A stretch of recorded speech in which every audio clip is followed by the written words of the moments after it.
Somebody asked me recently, what do you think would be the 5 top stones that have to do with abundance or prosperity? And it's a tough question to answer. I'm holding in my hand here a magnificent piece of pyrite. And it's kind of sad that our perception of abundance is associated with money primarily, when in fact abundance can exist on a lot of different levels. For example, health. Many people who might have lots of money would give anything to have their health back. And so family, friends, relationships, those are the types of abundance that I want you to be aware of matter also. And I also want to state that in my philosophy, I'm Kyle Russell, founder of crystalconcentrics.com and powerstonecrystals.com. In my belief system, there is no like quick fix rocks, especially for complex human experiences like abundance or even romance and love. It's not helpful to have a simple panacea, say, oh, here, take this, that'll fix all your problems. So in answering this question, I asked myself, what would be the stones that would energetically facilitate, make the groundwork, make the context for abundance to be experienced? And of course, I did come up with pyrite, and it took me a long time to really understand pyrite. Pyrite has to do with taking up your space. It's like controlling and owning your own domain. And that's not about land ownership or material possessions. It's about manifesting, being fully embodied, being fully grounded in who you are and the space that you take up. Because that's a really important foundation on which you can build any career or avocation.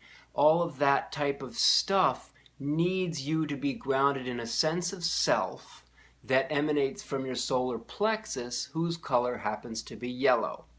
So I would say that pyrite is definitely one of the players. There's a lot more complexities and layers that you can go into, but I'm trying to answer this simply for you so that you can get a sense of what those 5 stones might be. Another one I'm going to pull out here is clear quartz. Now, clear quartz is wonderful stuff. You can get it in a natural point or a polished laser wand like this.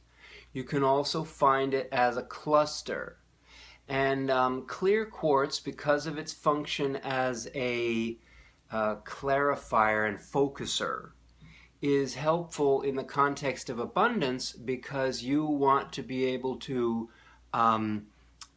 be very clear about what it is that you want and how you're going to get it. You have to think clearly and you have to act and behave in a focused manner. So a laser is definitely a helpful way to think about the type of energy that you need to exercise in order to get those things that you want in whatever type of abundance you're hoping to bring into your life.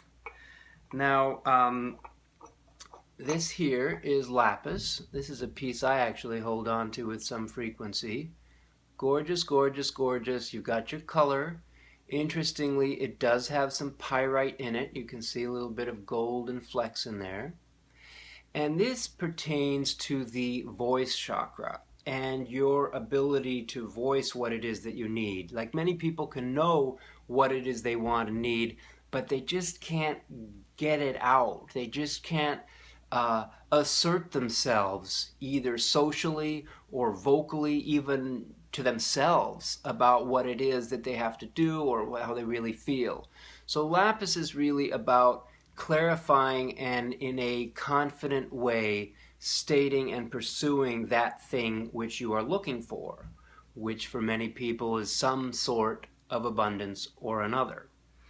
Now, if your voice is strong, but you're not grounded in any kind of spiritual mission, then you're likely to be very brash, very sort of pushy and aggressive and domineering in your efforts to get ahead. And I find that if you're going to be using crystals, it really behooves you to get in touch with what your spirit mission is, whether you're doing this just for yourself or whether there's some higher goal that you're trying to achieve for yourself and for humanity as a whole. So amethyst is the type of stone that will really help you get in tune with that. And although I would have included sugilite, which is another purple stone, it's quite expensive, and I'm trying to show you stones that are accessible, that are commonly available out there in the market. So amethyst, a good quality, good size, is always a good thing to look into. And lastly, I want to show you a kind of esoteric stone. This is Celestite. Okay, you may have heard about the Celestine prophecies. Well, this is that material. It's carved into a bit of an egg shape. It has a very large crystal right on the face of it here. And Celestite is about receiving heavenly gifts and blessings. So if you're seeking abundance of any kind, particularly financial, but really any kind, if you're looking for love, if you're looking for relationship, you're looking for self-satisfaction, you have to realize that no matter how hard you try and what you do to advance your cause, that ultimately it's up to the higher spirits. Some people call that God, some say angels. Whatever you want to call it, it's that sort of supernatural, heavenly gift that is ultimately going to come down, and that is what Celestite symbolizes. It's going to come down into your life and give you that gift. It's going to meet you halfway. You can work hard, hard, hard, but ultimately you are going to need some sort of supernatural intercession in order to experience and enjoy all of the abundance that you're seeking. So I'm Kyle Russell. You can reach me at kyle@crystalconcentrics.com. That's the best way to email me and get up onto my newsletter list. You can also subscribe if you're seeing this on YouTube. Reach out through whatever links and whatever description is provided, and I hope to hear from you, and I welcome, of course, any questions you may have about this or any other crystal-related topic.